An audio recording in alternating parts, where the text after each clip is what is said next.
Em janeiro, o volume de serviços no Brasil cresceu 0,7% na comparação com dezembro de 2023. E quem traz todas as informações para a gente, os impactos dessa divulgação no mercado, é o Thiago Abeste, que é editor do BDM. Boa tarde, seja muito bem-vindo. Boa tarde, Priscila. Boa tarde a todo mundo que está acompanhando o Mercado e Companhia. Esse resultado ele veio de acordo com as expectativas?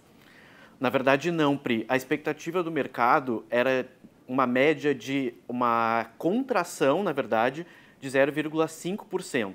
Né? A expectativa mais otimista era de um crescimento de 0,2%. Veio 0,7%, veio muito acima do que estava esperando o mercado. Esse é o terceiro resultado positivo no setor de serviços e ainda em dezembro o IBGE fez uma revisão, tinha crescido 0,3% e agora eles fizeram a revisão, cresceu 0,7%. Então isso demonstra que o setor está bastante aquecido. É importante porque é o setor que mais emprega na nossa economia, como a gente viu, né? Foi o setor que mais gerou emprego, segundo o CAGED, mas ao mesmo tempo acende uma luzinha amarela na questão da Selic. Por quê? Porque com a economia aquecida, gerando emprego e com consumo, já se tem uma certa dúvida se a gente vai chegar no fim desse ano com a Selic de um dígito. Né? Hoje a gente está com a taxa básica de juros da economia em 11,25%. A expectativa na próxima reunião é de um corte que fique em 10,75%. Só que com esses dados muito aquecidos, não se sabe se esses cortes vão ser mantidos conforme a expectativa até o fim do ano, Pri. E esses dados, né, divulgados hoje, eles estão ali no meio de uma semana bastante agitada na economia, né? Porque aconteceu muita coisa, né, Thiago? Essa semana a gente teve a inflação aqui no Brasil, né, que teve uma alta no IPCA em fevereiro de 0,83%, né, a inflação para o consumidor. E também serviços contribuíram, né, justamente porque é um setor que está muito aquecido. Foi mais a educação, mas serviços também contribuíram, comunicações e transportes. E nos Estados Unidos, a gente também teve tanto uma alta na inflação para o consumidor quanto para o produtor. Também acendendo mais uma luzinha amarela nos Estados Unidos, que está com uma expectativa de que o Banco Central americano faça cortes, mas acontece que com a economia aquecida já não se sabe. A aposta é junho, mas não se sabe se depois os próximos cortes vão ser tão acentuados quanto se espera. Tá certo. Vamos mudar um pouquinho de assunto, né, Thiago? Porque hoje começa o período de entrega da declaração do imposto de renda aí de 2024. E a estimativa da Receita Federal é de que pelo menos 43 milhões de contribuintes entreguem essa declaração. Conta aí pra gente até quando vai o prazo, quem tem que entregar, quem está isento. Fala com a nossa audiência.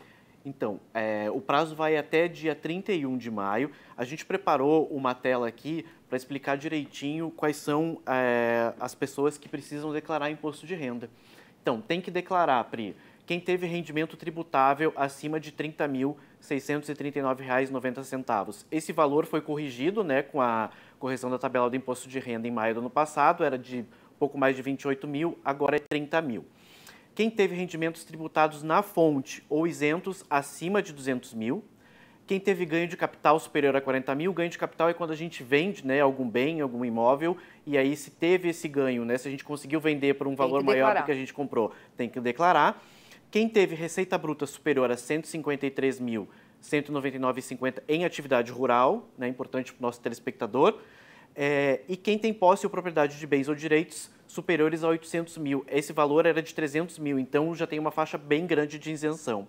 E nesse ano tem a novidade, né, quem tem offshore, né, que são aquelas empresas no exterior, e fundos exclusivos, que são aqueles fundos de alta renda, dessa vez também tem que fazer a declaração do imposto de renda. E a gente conversou essa semana com o professor Murilo Torelli, que é professor de contabilidade da Universidade Presbiteriana Mackenzie, aqui de São Paulo, e ele deu algumas dicas bem importantes para quem vai fazer a declaração. Recomendo sempre para os meus clientes, para os contribuintes, não ser criativo na declaração.